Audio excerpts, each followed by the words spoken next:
Hai hai sahabat Profit Shooter, dimanapun kalian berada, kembali lagi bersama saya Iman Hidup Andika SSI Magister Manajemen dalam channel kesayangan kita semua, Profit Shooter.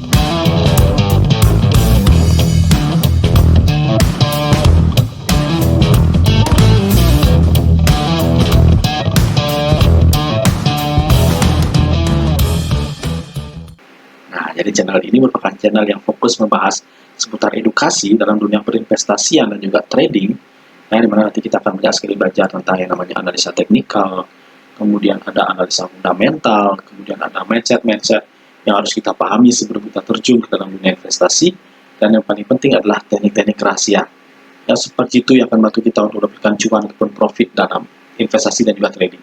Jadi sebelumnya jangan lupa like, comment, dan subscribe apabila kalian mendapatkan manfaat dan juga insight dari video-video saya, dan share sebanyak-banyaknya video ini kepada teman, kerabat, ataupun saudara yang kiranya membutuhkan materi edukasi dan juga video edukasi tentang investasi dan trading. Oke, stay tune terus.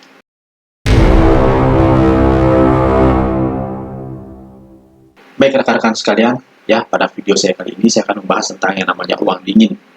Ya, jadi teman-teman sudah pernah dengar belum ya tentang uang dingin? Jadi banyak sekali yang keliru dan salah kaprah bahwa menganggap uang dingin adalah uang untuk yang bisa kita pergunakan untuk investasi. Padahal sebenarnya bukan, teman-teman. Karena uang dingin ini adalah uang yang harus kita alokasikan sebagai uang darurat atau uang jaga-jaga, ya, dan juga yang namanya uang yang tak terduga. Ini harus kita sudah alokasikan di awal pada saat kita mendapatkan pemasukan. Ini tidak bisa digunakan sebagai uang investasi. Karena apa? Ya, teman-teman bisa bayangkan sendiri, investasi itu adalah instrumen yang beresiko, yang tidak pasti, tidak memiliki jaminan dan tidak memiliki garansi. Karena adanya faktor risiko tadi. Teman-teman menggunakan uang dingin, yang dimana uang dingin ini bertujuan untuk teman-teman dana darurat atau dana jaga-jaga. Teman-teman gunakan di instrumen investasi atau teman-teman tempatkan di instrumen investasi. Yang dimana teman-teman tanpa analisa dan teknik yang jelas, dan juga teman-teman, walaupun teman-teman sudah paham ya bahwa ada resiko, nah seandainya investasi ini hasilnya tidak sesuai dengan harapan kita atau ekspektasi kita, ya bagaimana dengan nanti pada saat misalkan teman-teman tidak tahu kan besok seperti apa, mungkin saja teman-teman jatuh sakit, nah teman-teman di instrumen investasinya gagal, nah teman-teman berarti tidak punya uang dong untuk berobat. Nah jadi uang dingin itu adalah uang yang harus kita sudah alokasikan di awal, ya. Jadi untuk investasi itu adalah benar-benar uang sisa atau uang lebih atau uang nganggur. Nah, jadi jangan digunakan uang dingin ini untuk uang investasi. Nah, kalau uang panas gimana? Ya tadi kan ada uang dingin lawan kata uang panas. Nah, jadi kita tidak sebutkan ya uang panas itu. Jadi kita sebutkan uang panas itu adalah uang kebutuhan. Karena uang panas itu konotasinya negatif ya. Nah, jadi bagaimana caranya kita mengalokasikan pemasukan kita yang benar agar kita tetap memiliki uang dingin dan juga uang investasi atau dana investasi. Ya, teman-teman bisa menggunakan formula 1, 2, 3, 4. Nah, 1, ini adalah 10%. Ya, jadi pemasukan yang teman-teman peroleh, itu 10%-nya untuk teman-teman bersedekah atau teman-teman zakat. Nah, 2, ya 20%. Ini teman-teman bisa gunakan 20% dari pemasukan teman-teman untuk yang namanya dana dingin atau uang dingin tadi. Nah, kemudian ada 30%. 30% bisa teman-teman alokasikan sebagai uang kebutuhan ya atau uang sehari-hari. Kemudian 40%. Inilah yang teman-teman gunakan untuk dana investasi. Nah, jadi bagaimana ya? Kan minimal 40%. Gimana caranya biar bisa kita 50% atau 60% dalam kita akan memiliki uang untuk investasinya bisa 50% atau 60%. Ya teman-teman bisa kurangi yang kebutuhan ini. Jadi kan pada saat teman-teman mendapatkan pemasukan, teman-teman sudah buat rincian kan, kebutuhan teman-teman. Nah, tadi 30% maksimal dari pemasukan teman-teman, alokasikannya untuk kebutuhan tadi. Nah, misalkan nih, ternyata, oh ini masih ada yang keinginannya, ini terlalu besar. Setelah dicek ternyata, oh ini saya pinginnya makan fast food, oke saya ganti, jadi saya masak sendiri. Nah, dengan cara seperti itu, mungkin teman-teman bisa perketat lagi menjadi 20%. Nah, sehingga 1, 2, 2, 5, punya 50%. Nah, bagaimana caranya bisa menambah 50% ini? Ya, ada 2 cara lagi. Ya, teman-teman bisa ya yang namanya menambah sumber income baru. Tadi misalkan teman-teman 1, 2, 3, 4 ini dari kerja teman-teman di kantoran misalkan, atau teman-teman berwirausaha. Nah, teman-teman bisa menambah sumber income baru. Misalkan yang pegawai kantoran mungkin jadi driver ojol. Nah, sehingga pemasukan dari driver ojol tadi, teman-teman bisa langsung alokasikan semuanya misalkan ya ke investasi, sehingga teman-teman memiliki dana investasi yang lebih banyak lagi. Atau teman-teman tadi yang berwirausaha, teman-teman bisa menambah atau melakukan ekspansi misalkan ya. Nah, sehingga teman-teman hasil dari bisnis bisa digunakan untuk investasi. Nah, dengan catatan kalau teman-teman melakukan penambahan sumber income baru, ya walaupun itu teman-teman kerjaannya katakanlah tetap, ya itu tetap bisa ada resiko. Nah, sama juga teman-teman berekspansi, bisnis itu juga ada resiko. Nah, mungkin teman-teman bisa masuk ke cara kedua, ya 1, 2, 1, 6. Nah, 10% zakat, 20% uang dingin, 10% pengeluaran, 60% untuk investasi. Nah, jadi ada 2 cara. Ya, jadi teman-teman sekarang kan sudah paham nih, bahwa memang uang dingin ini harus teman-teman alokasikan di awal. Harus teman-teman pisahkan, bahwa uang dingin ini bukan uang investasi, bukan dana investasi. Tidak boleh digunakan uang dingin untuk investasi, apalagi uang kebutuhan teman-teman gunakan untuk investasi. Jadi memang uang investasi ini adalah uang yang benar-benar nganggur, benar-benar lebih. Nah, memang kalau kita ingin cepat atau kita ingin merasakan hasil investasi yang mungkin terasa ya di masa tua kita, ya memang dana investasinya harus kita bisa bikin lebih. Nah, jadi gitu ya teman-teman ya. Nah, sekarang saya berikan contoh nih. Ya, misalkan teman-teman baru mendapatkan dana besar. Ya, tapi teman-teman dapatkan dananya itu dari sebuah hutang. Nah, ya atau mungkin teman-teman dapatnya dari arisan deh. Ya, teman-teman berarisan, teman-teman bayar arisan per bulan misalkan 2 juta. Nah, ada anggota 50 orang. Berarti kalau sekali teman-teman dapat tarikan atau teman-teman mendapatkan namanya disebut ya dalam arisan, teman-teman kan dapatnya 100 juta. Nah, 100 juta ini apakah menurut teman-teman itu adalah uang dingin ataukah uang investasi? Nah, jawabannya tidak ya teman-teman ya. Bukan keduanya. Yang pasti bukan uang dingin dan juga bukan untuk uang investasi. Kenapa? Teman-teman dapatkan uang itu dari hasil pinjaman, di mana teman-teman harus melunasi pinjamannya. Ya, kalau arisan itu kan seperti teman-teman meminjam uang tanpa bunga. Ya, mirip seperti minjam uang di bank, hanya saja teman-teman hanya bayar pokok aja tanpa bunga. Nah, jadi dengan cara mencicil setiap bulan.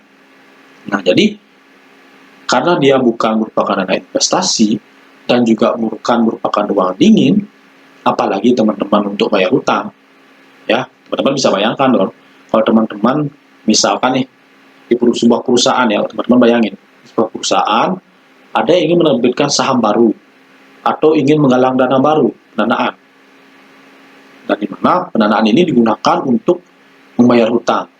Nah, bisa dibayangkan kan bagaimana kondisi perusahaannya, bagaimana kemudian harga sahamnya pasti akan turun. Nah, berarti balik lagi ke contoh tadi, punya uang cash besar di awal, di mana itu adalah hasil pinjaman, nah, itu bukan uang dingin, jangan digunakan sebagai uang dingin, jangan digunakan sebagai uang investasi, jangan digunakan untuk gali lubang untuk lubang. Berarti apa? Teman-teman bisa gunakan untuk operasional, ya, atau teman-teman bisa gunakan untuk menambah sumber penghasilan baru.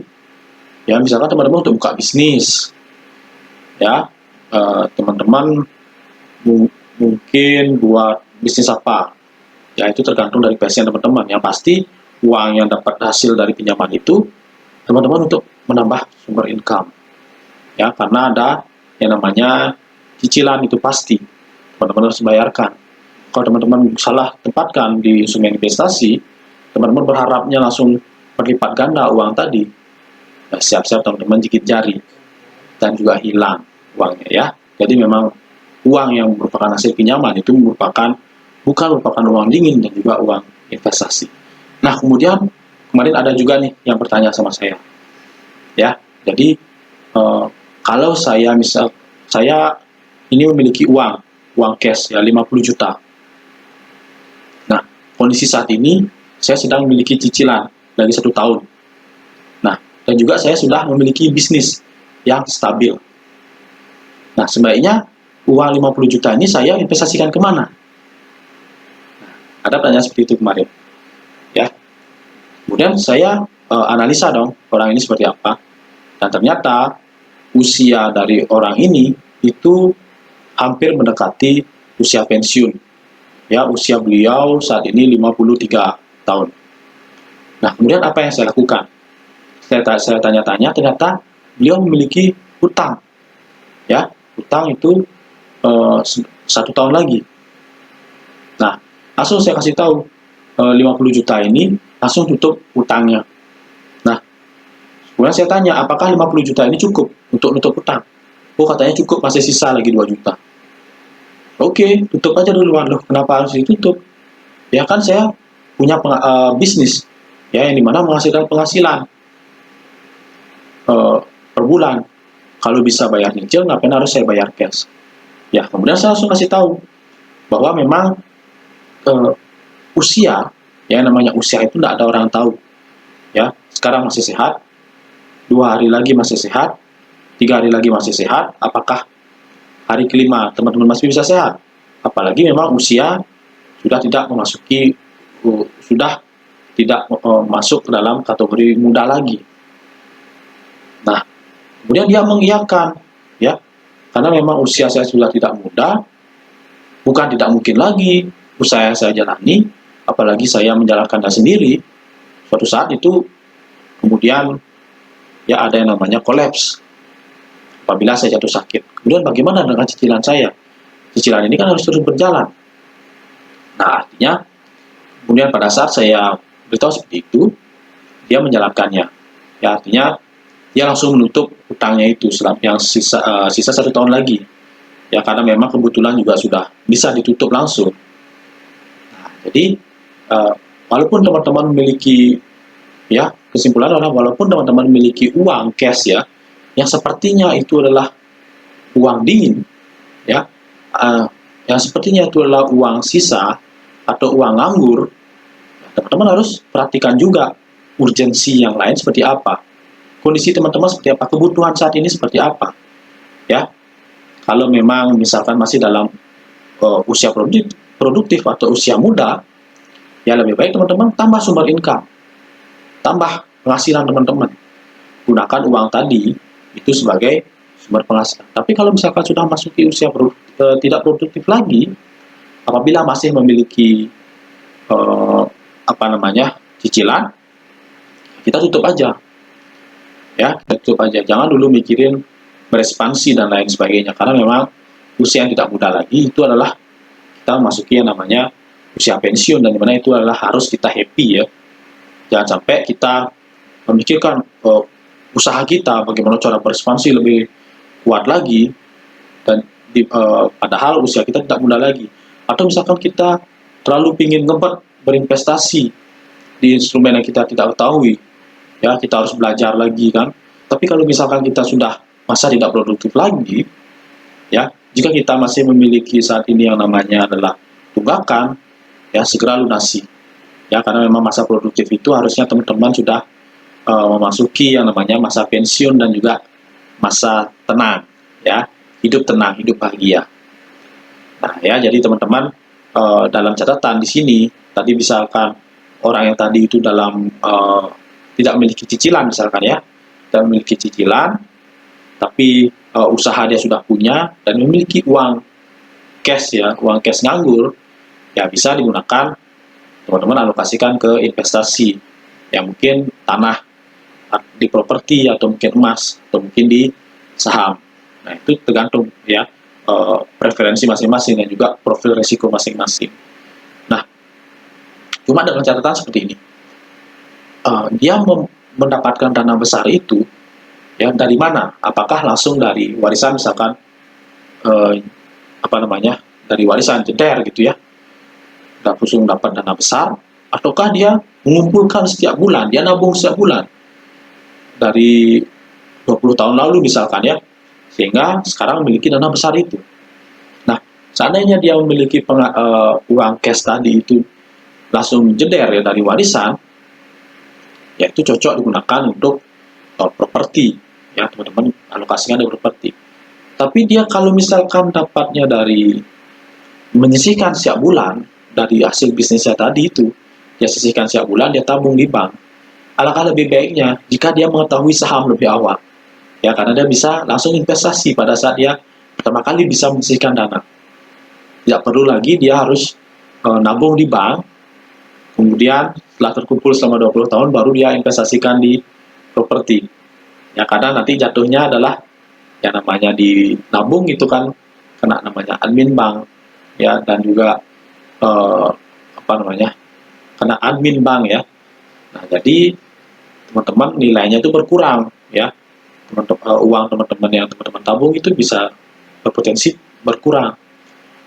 Nah, jadi kalau misalkan uang yang lebih tadi itu adalah uang hasil yang disisihkan setiap bulan dari pemasukan yang diperoleh, ya langkah baiknya teman-teman langsung berinvestasi di saham dengan metode menabung. Nah, tapi kalau misalkan dapatnya dari langsung warisan, langsung uang besar, ya mungkin properti yang lebih bagus. Nah, itu tergantung dari sekarang profil ya risiko dari masing-masing aja. Dan juga di video saya sebelumnya saya sudah pernah membahas tentang yang mana yang lebih bagus. Ya, jika kita memiliki dana besar ataupun dana kecil setiap bulan yang bisa kita sisihkan. Oke ya. Jadi teman-teman sekalian, saya sudah bahas dalam video ini adalah tentang yang namanya perbedaan uang dingin dengan uang sisa atau uang lebih, dan juga tentang bagaimana cara kita mengalokasikan, dan caranya kita bisa mengalokasikan uang yang kita peroleh apabila kita memiliki uang cash dalam jumlah besar. Saya Imani Dupiandika, SSI Magister Manajemen, mohon undur diri. See you on next video. Bye bye.